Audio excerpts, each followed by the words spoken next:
विद्यार्थी मित्रांनो नमस्कार. मी सहाय्यक प्राध्यापक मिलिंद पाडेवार आपल्या ज्ञान मेंटर मिलिंद पाडेवार या यूट्यूब चॅनलमध्ये तुम्हा सर्वांचे पुन्हा एकदा स्वागत करतो. मित्रांनो, आज अतिशय महत्त्वाचा व्हिडिओ तुम्हा सर्वांसाठी घेऊन आलेलो आहे.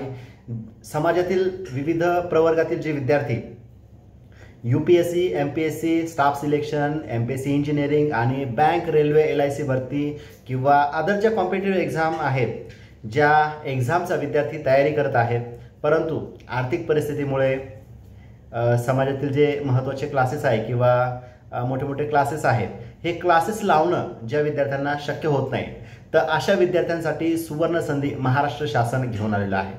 मित्रांनो, याच्या आधी आपण व्हिडिओमध्ये सांगितलेलं आहे की महाराष्ट्रातील ज्या विविध संस्था आहेत त्या समाजातील विविध विद्यार्थ्यांना शैक्षणिक प्रवाहात आणण्यासाठी विविध योजना राबवत असतात. मग याच्यामध्ये अनुसूचित जाती म्हणजेच शेड्यूल कास्ट प्रवर्गातील विद्यार्थ्यांना विविध परीक्षांचं मोफत कोचिंग देण्यासाठी doctor Babasaheb Ambedkar research training institute म्हणजे ज्या संस्थेला आपण बार्टी या नावाने ओळखतो, तर ही बार्टी ही संस्था विविध कोचिंग देत असते. त्यानंतर Chhatrapati Shahu Maharaj research training institute जी संस्था मराठा, कुणबी मराठा प्रवर्गातील विद्यार्थ्यांना विविध कोचिंग देण्याचा प्रयत्न करते.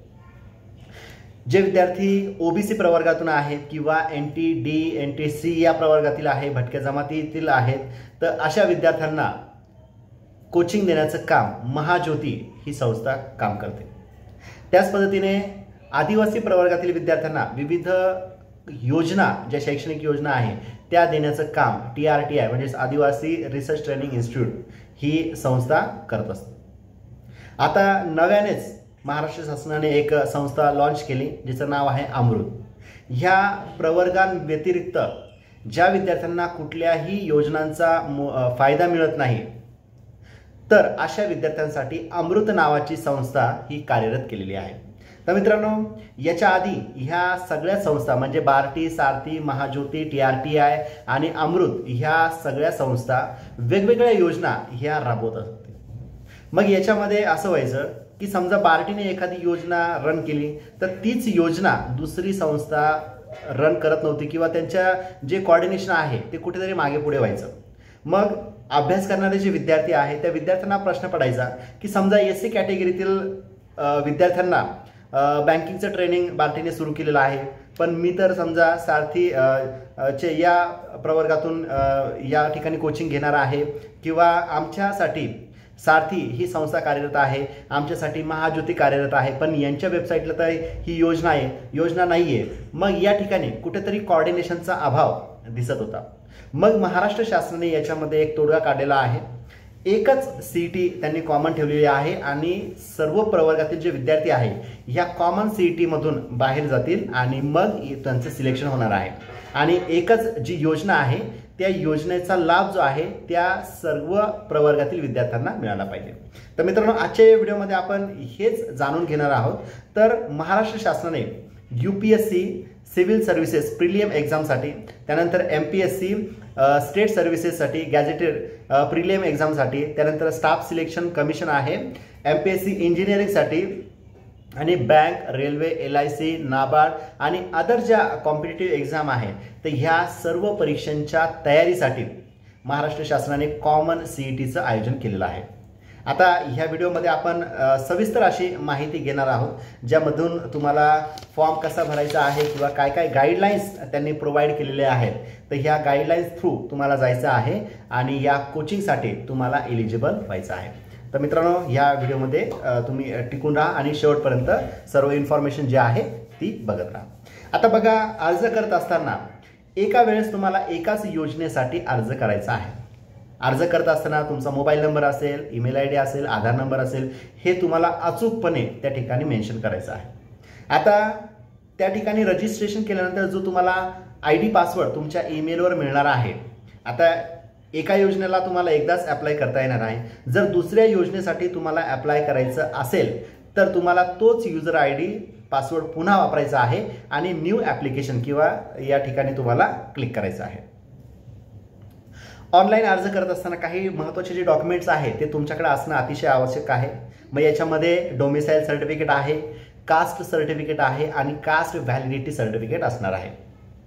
आता यामध्ये समजा एखादा विद्यार्थी असा असेल की ज्याच्याकडे कास्ट व्हॅलिडिटी नाही आहे, पण कास्ट व्हॅलिडिटी काढण्यासाठी ॲप्लिकेशन केलेलं आहे, तर असे विद्यार्थी सुद्धा हे एलिजिबल आहेत या योजनेसाठी. तुम्ही अप्लाय करायचं आहे. ज्यावेळेस डॉक्युमेंट व्हेरिफिकेशन होईल त्यावेळेस मात्र तुम्हाला कास्ट व्हॅलिडिटी हे सर्टिफिकेट लागणार आहे. आता जे विद्यार्थी किंवा काही लोक आपल्या एज बारमध्ये आहेत परंतु एखाद्या शासकीय सेवेत ते कार्यरत आहेत, तर अशा विद्यार्थ्यांना अर्ज करता येणार नाही. आपण एखादी स्पर्धा परीक्षा आधीच पासआउट झालेले आहेत आणि त्याचा रिझल्ट पेंडिंग आहे किंवा तुम्ही भविष्यात ती जॉईन करणार आहात, तर असे विद्यार्थी सुद्धा याला एलिजिबल नाही आहेत, त्यांनी अर्ज करायचा नाही. एखाद्या प्रशिक्षणासाठी तुमची निवड झालेली आहे आणि तरीही तुम्ही इकडे अप्लाय केलं आहे, तर असं चालणार नाही. तर कुठल्या तरी एका योजनेचाच तुम्हाला लाभ घेता येणार आहे. एखाद्या विद्यार्थ्याने खोटे कागदपत्र जमा केले किंवा माहिती भरताना त्या ठिकाणी सादर केले आणि असा विद्यार्थी जर या संस्थांच्या निदर्शनास आला, तर अशा विद्यार्थ्यांवर कडक कारवाई महाराष्ट्र सरकार करणार आहे आणि त्याला ह्या प्रक्रियेतून वगळण्यात येणार आहे. ऑनलाईन ॲप्लिकेशन भरल्यानंतर जी मुदत त्यांनी दिलेली आहे त्या मुदतीच्या आतच तुम्हाला ॲप्लिकेशन फॉर्म जो आहे त्याची प्रिंट करायची आहे किंवा ते डाउनलोड करून ठेवायची आहे. एकदा का वेबसाईटवरून ती माहिती काढून घेतली तर पुन्हा त्याची प्रिंट तुम्हाला डाउनलोड करता येणार नाही आणि ती तुम्हाला मिळणार नाही, किंवा तुम्ही ॲप्लिकेशन करून किंवा विविध संस्थांना पत्र लिहून तुम्हाला ती माहिती मिळणार नाही. त्याच्यामुळे त्याची प्रिंट आपण डाउनलोड करून ठेवायची आहे. आता ॲडमिशन जे आहेत, विविध योजना आहेत, या सर्व योजनेसाठी ॲडमिशन जे आहे हे कॉमन CETच्या माध्यमातूनच होणार आहे. एक CET होणार, त्या माध्यमातून तुमचं सिलेक्शन होणार आहे आणि सिलेक्शन जे आहे हे प्युअरली मेरिट बेस होणार आहे. याच्यामध्ये कोणाचाही इंटरफेअर चालणार नाही असं या सगळ्याच संस्थांनी सांगितलेलं आहे. CET उत्तीर्ण झाल्यानंतर समजा आपले नाव मेरिटमध्ये आल्यास संस्था तुम्हाला ज्यावेळेस डॉक्युमेंट व्हेरिफिकेशनसाठी बोलावेल त्यावेळेस तुम्हाला त्या ठिकाणी पोहोचायचं आहे. जर एखादा विद्यार्थी उशीर झाला किंवा त्यांनी संपर्क केला नाही तर अशा वेळेस त्या विद्यार्थ्याचा प्रवेश रद्द करण्यात येणार आहे आणि नवीन जो वेटिंग लिस्टमध्ये विद्यार्थी असेल तर त्या विद्यार्थ्याला संधी या संस्थांमार्फत दिली जाणार आहे. ठरविण्यात आलेल्या वेळापत्रकानुसार CET घेण्यात येणार आहे आणि CETचा जो निकाल आहे ह्या प्रत्येक ज्या योजना आहेत त्या सर्व योजनांची CET एकदा झाली की त्यानंतर निकाल डिक्लेअर केला जाणार आहे टप्प्याटप्प्याने. त्यानंतर तुम्हाला बघायचं आहे की आपला नंबर या कुठल्या योजनेमध्ये बसत आहे, त्या पद्धतीने तुम्हाला ॲडमिशन घ्यायचं आहे. आता रिझल्ट जो आहे या सर्व CET झाल्यानंतर 7 ते 10 दिवसांच्या आत ऑनलाईन पद्धतीने या वेबसाईटवरच पब्लिश केलं जाणार आहे. त्याच्यामुळे तुम्हाला वेबसाईटसुद्धा व्यवस्थित बघायची आहे. आता CET आणि रिझल्ट लागल्यानंतर विविध जे ॲडमिशन आहे ते ॲडमिशन सुरू होईल. त्याची इन्फॉर्मेशनसुद्धा या वेबसाईटवरच दिली जाणार आहे. त्या पद्धतीने तुम्हाला सर्व इन्फॉर्मेशन बघायचं आहे.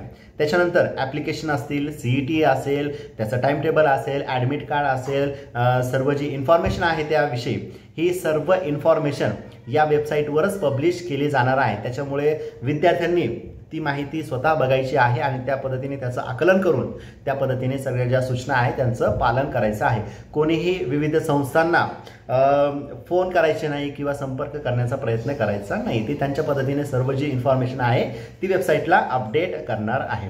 आता अर्ज करताना तुम्हाला प्रेफरन्सेस द्यायचे आहे की समजा एक योजना आहे, या योजनेसाठी मला पहिलं समजा नाशिक पाहिजे, मला औरंगाबाद पाहिजे, जालना पाहिजे, नांदेड पाहिजे किंवा मुंबई पाहिजे, पुणे पाहिजे, तर असे 5 प्रेफरन्स तुम्हाला 1 ते 5 प्रेफरन्स द्यायचे आहेत. ही एक्झाम सिटी किंवा जिल्हा तुम्हाला निवडायचा आहे. त्यानंतर जेव्हा फायनल सिलेक्शन होईल त्याच्यामधून तुम्हाला सुद्धा ह्याच पद्धतीने जे सेंटर आहेत, ट्रेनिंग सेंटर, हे तुम्हाला मिळणार आहे.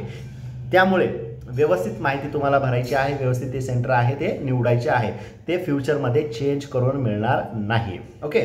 त्यानंतर विद्यार्थ्यांनी ऑनलाईन अर्ज करत असताना जी इन्फॉर्मेशन आहे म्हणजे मोबाईल नंबर, आधार कार्ड आणि ईमेल ID, तर हे सर्व व्यवस्थित भरायचं आहे. ही इन्फॉर्मेशन चुकायला नको. जर चुकली तर पुन्हा तुम्हाला प्रॉब्लेम येईल. तर मित्रांनो, अशा पद्धतीने जी इन्फॉर्मेशन आहे ही बार्टी, सारथी, महाज्योती, TRTI आणि अमृत या संस्थांच्या मार्फत दिलेली आहे.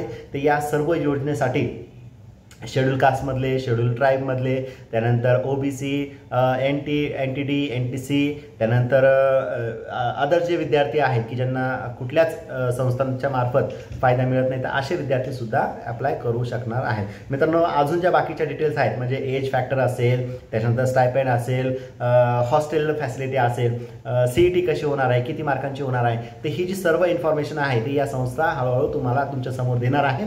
त्या पद्धतीने ती तुमच्यासमोर येईल. तर मित्रांनो, व्हिडिओ आवडल्यास नक्की लाईक, शेअर आणि चॅनल सबस्क्राईब करायला विसरू नका. धन्यवाद.